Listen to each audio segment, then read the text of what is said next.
Bismillah, Assalamualaikum warahmatullahi wabarakatuh. Waalaikumsalam warahmatullahi wabarakatuh. Selamat pagi, salam sejahtera untuk kita semuanya. Sehat semuanya, saudara-saudara? Alhamdulillah sehat, Pak. Alhamdulillah. Sehat, Pak. Sehat, Pak. Alhamdulillah. Alhamdulillah sehat, Pak. Alhamdulillah. Rizvi, apakah sakit? Oke, tak pikir nggak nyala kamera, sakit. Oke, saudara-saudara, pada pertemuan ke-10 ini kita membahas tentang wawasan Nusantara. Oh iya, ini seluruhnya dari Jawa Timur atau ada yang dari luar Jawa Timur? Siapa yang luar Jawa Timur kemarin?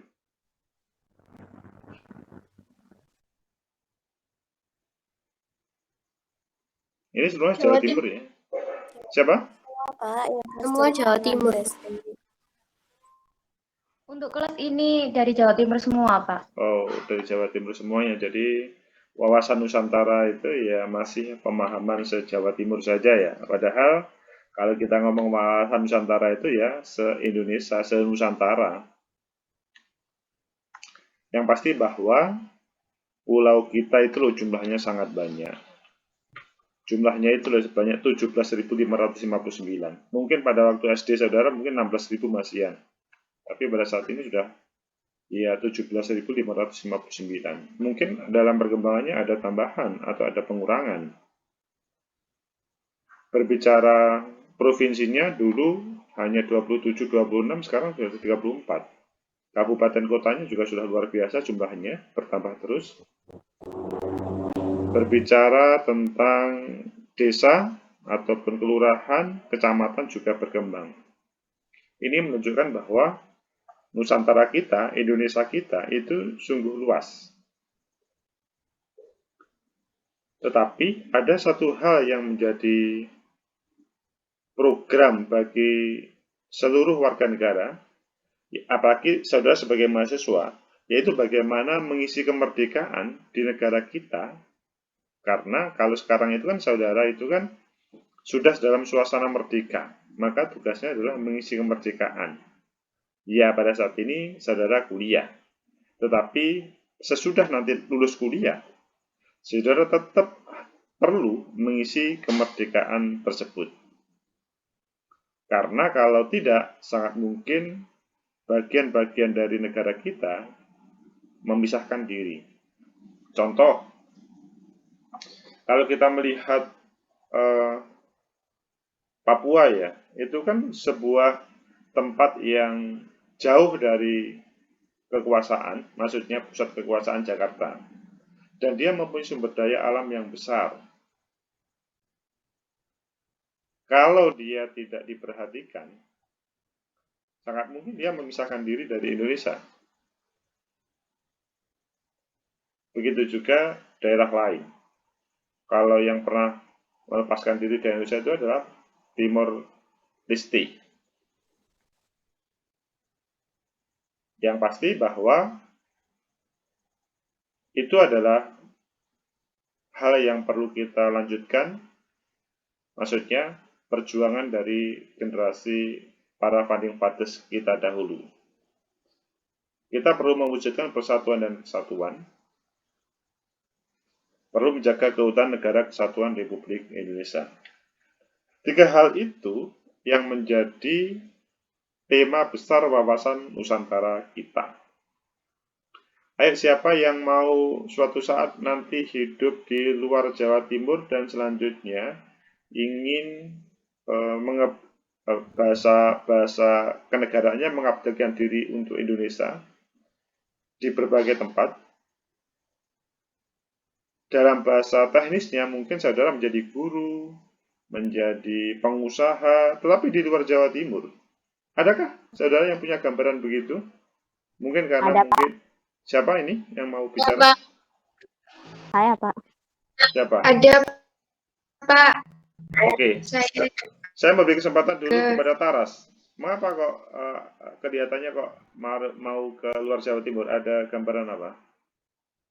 Karena kan kalau saya dulu kan pernah besar di luar Jawa ya, di Papua ya. Jadi karena dari pengalaman di Jawa itu tentang pendidikan usia dini itu maju. Saya ingin di luar Jawa, terutama di Papua itu pengen sama seperti di Jawa. Jadi pendidikannya tuh merata begitu, Pak. Oke, sebuah keinginan yang besar bagi Taras untuk ke sana. Dalam bahasa negara kita, sebuah rencana yang bagus bagi Taras seandainya beliau bersedia hidup di Papua sesudah kuliah dari UNISA. Ya, karena Papua membutuhkan SDM semacam Taras itu. Yang lebih penting adalah bagaimana suasana pendidikan di sana, khususnya anak usia dini, kemudian hadirnya Taras menjadi semacam dewa penolong atau dewi penolong bagi dunia pendidikan yang ada di sana. Secara otomatis nanti Taras mudah untuk, misalkan, kalau berhasil menjadi bupati, menjadi gubernur itu mudah di Papua itu. Kalau berhasil. Kalau tidak, juga sulit sebaliknya. Tapi yang paling penting adalah keinginan untuk mengabdikan diri di Papua itu luar biasa. Selain Taras tadi siapa yang mau menyampaikan tadi? Tadi ada yang mau menyampaikan? Jadi siapa yang mau hidup di luar Jawa Timur, khususnya di kepulauan yang mempunyai sumber Saya daya? juga ingin. Siapa ini? Felita, silakan Felita, mau gimana, cerita apa? Ya Pak, karena saya juga seperti Mbak Taras tadi, di Jawa pendidikannya sudah lumayan bagus dan saya malah ingin seperti ke pedalaman seperti itu loh Pak yang belum ada. Maksudnya pendidikannya belum terlalu terjamah seperti itu. Jadi kebermanfaatannya bisa semakin luas seperti itu. Kalau di sini kan mungkin hanya mengimbangi dari para pendidik. Kalau di sana sih jadi apa ya? Pendidik yang sangat bermanfaat karena belum ada yang ke sana seperti itu. Taruhlah di mana Felita yang mempunyai gambaran atau yang digambarkan Felita sementara yang menjadi tujuan.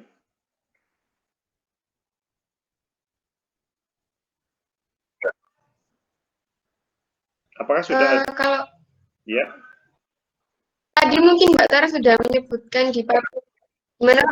iya. Taras, Felita mau kemana? Kalau Mbak Taras kan ke Saya Papua. saya belum. Belum ya? Saya pernah mendengar cerita itu dari sepupu saya di daerah Kalimantan, tapi lupa daerah mananya gitu Pak. Itu maksudnya untuk pendidikan sangat kurang sekali, jadi saya pengen ke sana. Lupa daerah namanya, spesifiknya. Oke. Yang pasti banyak taruhlah di Kalimantan, karena kan memang banyak lahan yang belum dibuka ya, atau banyak yang membutuhkan sumber daya manusia, khususnya pendidikan anak usia dini untuk dikembangkan di sana. Dan itu kalau Felita bersedia luar biasa. Tetapi saudara, perlu dipahami bahwa kehadiran saudara ke sana itu pasti menimbulkan pro dan kontra yang ada di sana. Tetapi mayoritas pasti akan setuju kehadiran saudara semuanya. Ada sebagian kecil yang merasa terganggu kehadiran saudara, tetapi negara sangat mengapresiasi kehadiran saudara di sana.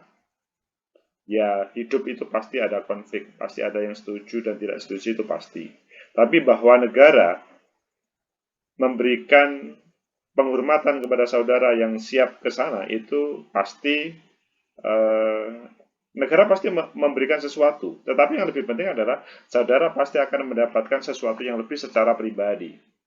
Kalau berbicara secara perjalanan taruhlah politik misalkan, saudara akan lebih luar biasa di sana. Tahu-tahu bisa misalkan Felita ketika di daerah pedalaman begitu untuk menjadi bupati, wali kota atau gubernur itu lebih mudah karena sebagai simbol pejuang yang ada di sana. Warga atau penduduk asli di sana karena SDM-nya kurang maka tidak bisa membangun daerahnya. Contoh dari Mbak Tara sama Mbak Felita bisa ditiru oleh teman-teman semuanya. Mungkin yang lainnya, taruhlah Yovita atau Sena atau Cantika bisa ke sana, sementara belum punya gambaran ke sana karena mungkin ikut suaminya kan begitu. Sementara belum tergambarkan. Tetapi juga tidak salah nanti ikut suaminya di sana dan mengembangkan dunia pendidikan yang ada di sana.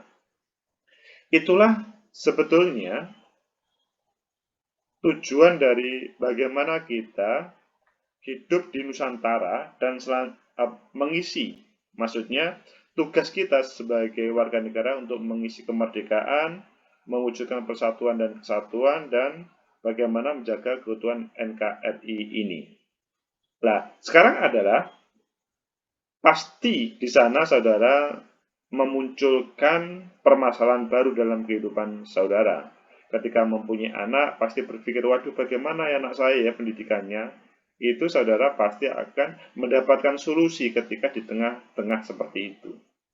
Tidak harus kemudian hidup di sana, nanti kemudian anaknya, wah kalau gitu anak saya TK sampai perguruan tinggi harus di Surabaya karena waktu saya kuliahnya di Surabaya. Enggak, tidak harus. Membuat Papua, Kalimantan pedalaman itu maju tidak harus kuliah sekolah di Surabaya. Di sana pun bisa. Dengan catatan SDM-nya Mbak Taras, Mbak Felita dan semuanya itu selanjutnya dimaksimalkan yang di sana. Kemudian berbicara hakikat wawasan Nusantara sebetulnya itu meliputi 4 hal. Pertama terkait dengan fungsi pertahanan keamanan. Ini adalah keberadaan teman-teman tadi bagaimana mempertahankan dia menjadi bagian dari Indonesia dan keamanannya lebih bagus. Maksudnya, Papua itu kan dekat dengan Papua Nugini.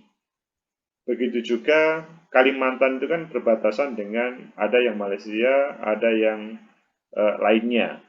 Begitu juga misalkan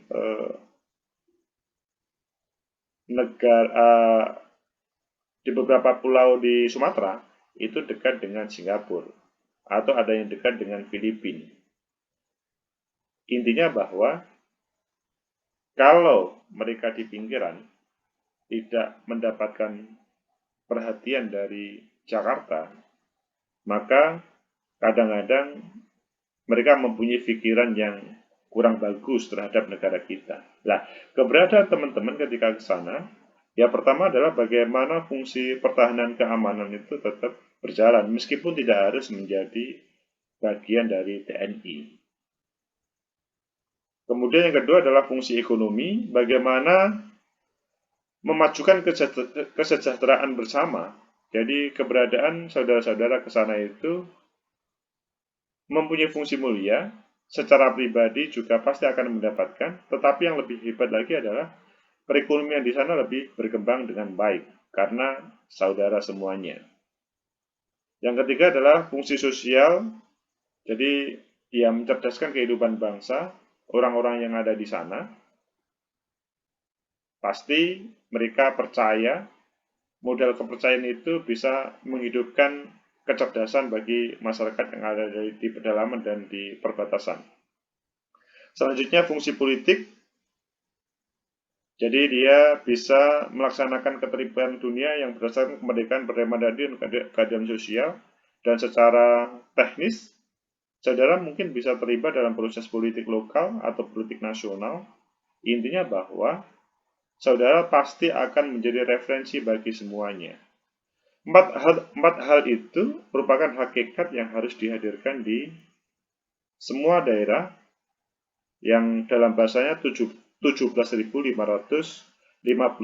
kepulauan di Indonesia tersebut. Yang seharusnya mereka merasakan kehidupannya seperti kehidupan di Pulau Jawa, atau lebih khusus adalah seperti di ibu kota pemerintahan. Dengan cara seperti itu, maka tugas kita menjaga kemerdekaan, melanjutkan perjuangan para generasi founding fathers, itu akan terjalankan. Ya, kita itu kan tidak pernah ikut berjuang. pada waktu sebelum 45, tetapi pada saat ini, seandainya kita kurskan perjuangan, itu juga tidak kalah. Maksudnya, pada saat ini akan lebih besar dibanding dengan dahulu.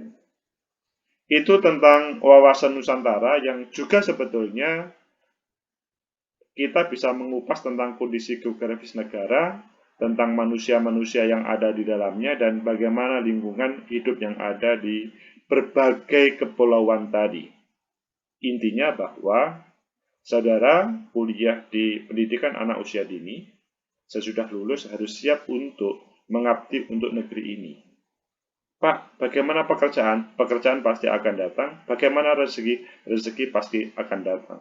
Dengan niat yang ikhlas, yang memajukan bagaimana Indonesia itu bisa menjadi negara yang berdaulat dengan kekayaan sumber daya alam dan berbagai yang ada di bumi Nusantara ini. Semoga ada manfaat. Ketemu minggu depan. Assalamualaikum warahmatullahi wabarakatuh. Assalamualaikum warahmatullahi